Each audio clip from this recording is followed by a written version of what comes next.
Hi friends, ഞാൻ doctor Rajendran. ഞാൻ ഇന്നിവിടെ ഉണ്ടാക്കി കാണിക്കാൻ പോകുന്നത് ഒരു ഉരുളൻകിഴങ്ങ് മെഴുക്കുവരട്ടിയാണ്. അപ്പോൾ ഇതിൽ സാമാന്യം വലിയ ഉരുളൻകിഴങ്ങ് ഇങ്ങനെ തൊലി കളഞ്ഞെടുത്ത് ഉള്ളി ഇച്ചിരി കൂടുതൽ എടുത്തിരിക്കും. അപ്പോൾ അതിനൊന്നും ഇത്ര ഉള്ളിൽ നിന്നൊന്നും കണക്കില്ല, അതുകൊണ്ട് കുറച്ച് കൂടുതൽ എടുത്തിരിക്കും. അതുപോലെ ചെറിയൊരു കഷ്ണം ഇഞ്ചി, വെളുത്തുള്ളി, പച്ചമുളക്, വേപ്പില, വറതാളിക്കാനുള്ള കടുക്, ആവശ്യത്തിന് 2 ടേബിൾ സ്പൂൺ വെളിച്ചെണ്ണ. ഇത്രയാണ് നമുക്കിതിന് വേണ്ട ഇൻഗ്രീഡിയൻസ്. ആദ്യം ഇതെല്ലാം ഒന്ന് അരിഞ്ഞെടുക്കണം. അപ്പോൾ നമ്മൾ അരിയാനുള്ളതെല്ലാം അരിഞ്ഞെടുത്തിട്ട് നമ്മൾ ഈ ഉരുളക്കിഴങ്ങ് അരിഞ്ഞ ഉടനെ അത് വെള്ളത്തിലിടണം, അല്ലെങ്കിൽ അതിനൊരു കളർ ചേഞ്ചൊക്കെ വരും. അപ്പോൾ അത് വരാതിരിക്കാനാണ് വെള്ളത്തിൽ.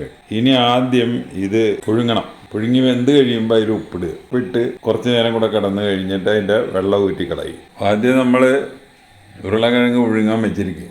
വെന്ത് കഴിഞ്ഞിട്ട് ഉപ്പിട്ടാൽ മതി. അത് കഴിഞ്ഞ് ഒരു 2 മിനിറ്റ് കൂടെ അതിൽ ആ ഉപ്പിലൊക്കെ കിടന്ന് തിളച്ച് കഴിഞ്ഞിട്ട് വെള്ളം ഊറ്റിക്കളയും. നമ്മുടെ ഉരുളക്കിഴങ്ങ് വെന്തിട്ടുണ്ട്. ഇനി അതിലോട്ട് ഉപ്പിടുക.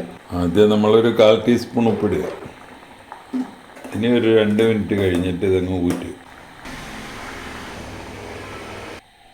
അത് നമ്മൾ അരിച്ചെടുത്തിട്ടുണ്ട്. ആദ്യമായിട്ട് ഒരു കടായി അടുപ്പത്ത് വെക്കുക, എണ്ണ ഒഴിക്കുക. എണ്ണ ചൂടായി കഴിഞ്ഞ് കടുകിട്ട്. എണ്ണ ചൂടായിട്ടുണ്ട്. എണ്ണ ചൂടായി കഴിഞ്ഞ് കടുകിടുക.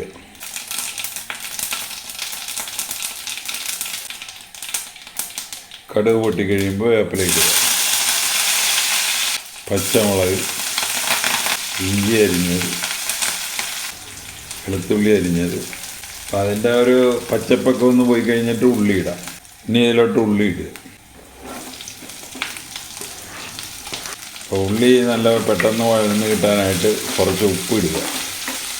അപ്പോൾ നമ്മൾ ആദ്യം ഉരുളക്കിഴങ്ങിൻ്റെ അകത്ത് കുറച്ച് ഉപ്പിട്ടിട്ടുണ്ട്. ഇത് ഇച്ചിരി ഉള്ളി കൂടുതൽ അരിഞ്ഞിട്ടിരിക്കുന്ന കാരണം ഇതിലും കുറച്ച് ഒരു 1/4 ടീസ്പൂൺ ഉപ്പ്.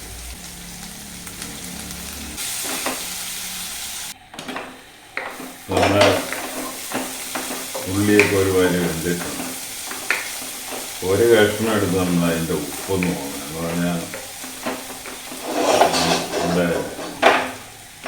ഉരുളക്കിഴങ്ങിന് ഉപ്പ് കറക്റ്റാണ്. അപ്പോൾ ഇതിന് കുറവാണെങ്കിൽ ഇച്ചിരി കൂടെ ചേർത്ത് കൊടുക്കും.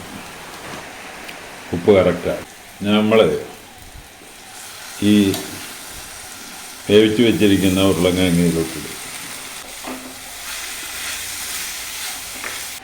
അപ്പോൾ നമ്മുടെ ഉരുളക്കിഴങ്ങ് മെഴുക്കുവരട്ടി റെഡിയായി. അപ്പോൾ ഇത് നമുക്ക് ചോറിൻ്റെ കൂടെ ഒരു മെഴുക്കുവരട്ടിയായിട്ട് പോയി. അപ്പോൾ ഈ റെസിപ്പി അനുസരിച്ച് ഒന്ന് ഉണ്ടാക്കി നോക്കുക. ഉണ്ടാക്കി നോക്കിയിട്ട് ഇഷ്ടപ്പെട്ടുവെങ്കിൽ ഞങ്ങളുടെ ചാനൽ സബ്സ്ക്രൈബ് ചെയ്യുക. വേറൊരു വീഡിയോ ആയിട്ട് നമുക്ക് വീണ്ടും കാണാം. Thank you.